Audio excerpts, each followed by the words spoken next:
Negara tetangga Indonesia, yaitu Vietnam, membuat langkah yang menarik perhatian dunia pertahanan. Negara Asia Tenggara itu resmi menjadi pelanggan ekspor pertama sekaligus launch customer untuk pesawat latih tempur generasi terbaru Rusia, Yakovlev Yak-103 Kumulin M.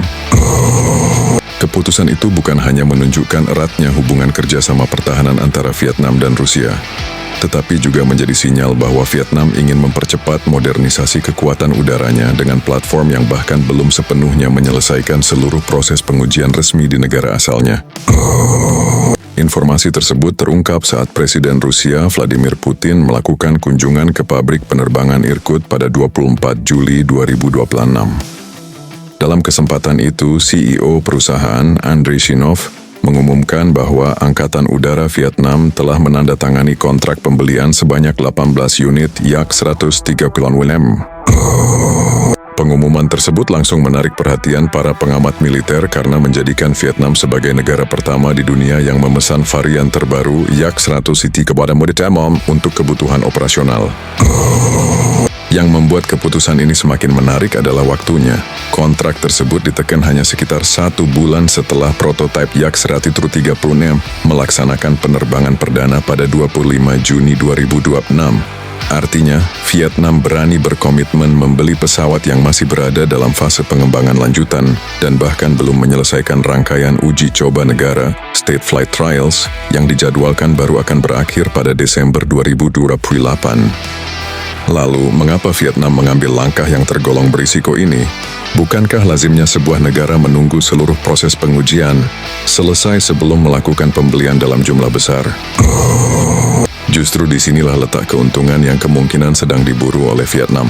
Sebagai pelanggan pertama, mereka berpeluang memperoleh slot produksi paling awal, sehingga pengiriman pesawat dapat dilakukan lebih cepat dibandingkan calon pembeli lain yang mungkin baru datang setelah program memasuki tahap produksi penuh. Keputusan tersebut juga memberikan keuntungan besar bagi industri pertahanan Rusia. Kehadiran pelanggan ekspor pertama menjadi bukti bahwa Yak-103 memiliki daya tarik di pasar internasional, bahkan sebelum digunakan secara resmi oleh Angkatan Udara Rusia sendiri. Hingga kini, belum ada kontrak resmi dari pemerintah Rusia untuk memproduksi Yak-130M dalam jumlah operasional. Dengan demikian, Vietnam justru menjadi negara pertama yang memastikan pesawat tersebut masuk ke dalam inventaris militernya. Bagi Vietnam, pembelian ini bukan sekadar menambah jumlah pesawat. Ada kebutuhan nyata yang harus segera dipenuhi. Dalam beberapa tahun terakhir, Angkatan Udara Vietnam kehilangan 2 unit Yak-130 versi standar akibat kecelakaan saat latihan.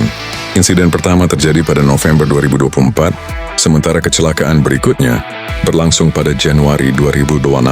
Hilangnya 2 pesawat tersebut secara otomatis mengurangi kekuatan armada yang sebelumnya dibeli dari Rusia. Sebelumnya, Vietnam memesan 12 unit Yak-130 standar pada 2019.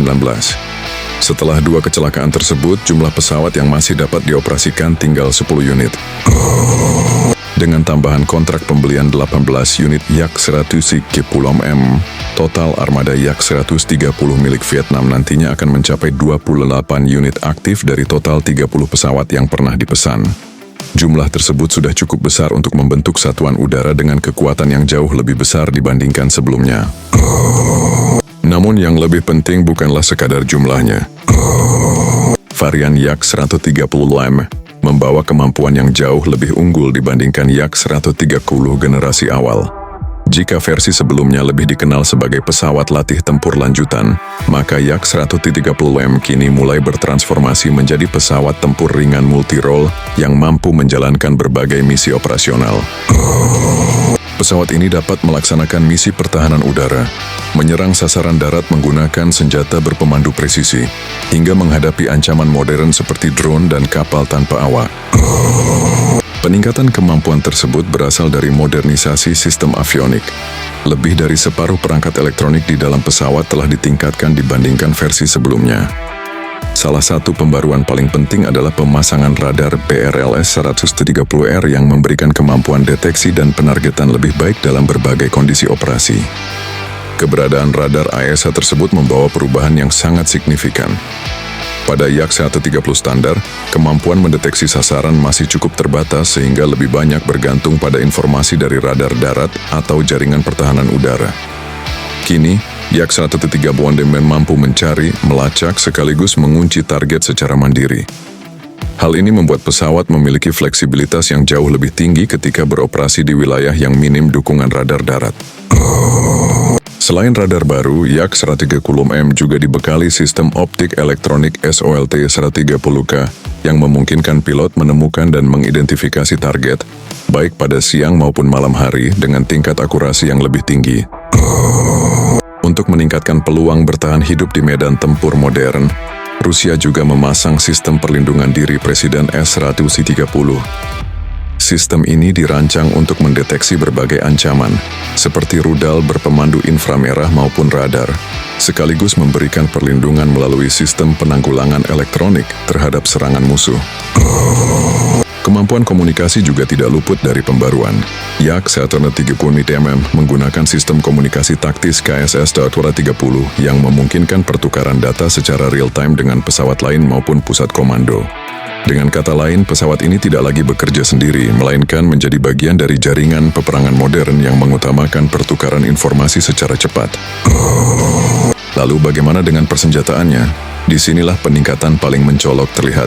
Jika sebelumnya Yak-130 lebih banyak membawa bom latihan atau persenjataan ringan, kini Yak-130M mampu membawa rudal udara ke udara R-74 Nemin untuk pertempuran jarak dekat. Bahkan, yang lebih mengejutkan, pesawat ini juga kompatibel dengan rudal Beyond Visual Range, BVR, R-777 Sumsau, yang menggunakan radar aktif sebagai sistem pemandunya. Kemampuan menggunakan rudal BVR tersebut berarti Yak-130M dapat menyerang sasaran udara dari jarak puluhan kilometer sebelum lawan memasuki jarak pandang visual.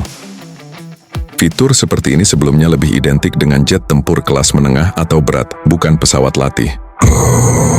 Sementara itu dari sisi performa, Yak-130M masih mengandalkan dua mesin AI-222-25 yang telah terbukti andal pada generasi sebelumnya. Kecepatan maksimumnya berada di kisaran 950 hingga 960 km per jam. Meskipun tidak dirancang untuk menandingi pesawat tempur supersonik, performa tersebut sudah lebih dari cukup untuk menjalankan berbagai misi pelatihan lanjutan maupun operasi tempur ringan. Pesawat ini juga mampu membawa muatan tempur hingga sekitar 2.000 kg yang ditempatkan pada 9 titik cantelan eksternal. Kapasitas tersebut memberikan fleksibilitas yang tinggi karena konfigurasi persenjataan dapat disesuaikan dengan kebutuhan setiap misi, mulai dari latihan, patroli, serangan darat, hingga pertahanan udara terbatas. Bagi Vietnam, keputusan membeli Yak-130M juga memiliki pertimbangan ekonomi yang sangat rasional. Selama ini, armada utama mereka bertumpu pada pesawat tempur berat Su-30 Mk2 yang memiliki kemampuan sangat baik, tetapi biaya operasionalnya juga tinggi. Menggunakan pesawat tersebut untuk seluruh kebutuhan latihan tentu akan mempercepat keausan pesawat sekaligus meningkatkan biaya pemeliharaan. Dengan hadirnya Yak-130M, sebagian tugas pelatihan pilot dapat dialihkan ke platform yang jauh lebih ekonomis tanpa mengorbankan kualitas latihan. Selain itu, pesawat ini juga dapat menjalankan berbagai misi tempur ringan sehingga penggunaan armada Su-30 Mk2 dapat difokuskan pada tugas-tugas yang benar-benar membutuhkan kemampuan tempur tingkat tinggi. Dengan hadirnya Yak-130M, sebagian besar latihan pilot dapat dialihkan ke platform yang jauh lebih hemat biaya. Sementara itu, armada Su-30 Mk2 dapat difokuskan pada misi operasional dan latihan tingkat lanjut. Strategi seperti ini lazim diterapkan oleh banyak angkatan udara modern untuk memperpanjang usia pakai armada tempur utama. Keuntungan lain bagi Vietnam adalah kesamaan platform dengan Yak-130 yang telah mereka operasikan selama beberapa tahun terakhir. Infrastruktur dasar, pengalaman teknisi, hingga sistem pelatihan pilot tidak perlu dibangun dari awal. Adaptasi menuju Yak-130M pun diperkirakan akan berlangsung lebih cepat dibandingkan jika Vietnam memilih pesawat latih dari produsen lain. Meski demikian, modernisasi ini tetap menuntut investasi tambahan. Vietnam harus menyiapkan fasilitas khusus untuk merawat radar AESA, sistem peperangan elektronik, serta logistik rudal R-771 yang sebelumnya belum menjadi bagian dari inventaris mereka. Persiapan tersebut diperkirakan berlangsung bersamaan dengan proses produksi pesawat, mengingat pengiriman unit pertama baru diproyeksikan dimulai pada akhir 2028. Kini pertanyaannya adalah, apakah langkah berani Vietnam akan terbukti sebagai keputusan yang tepat?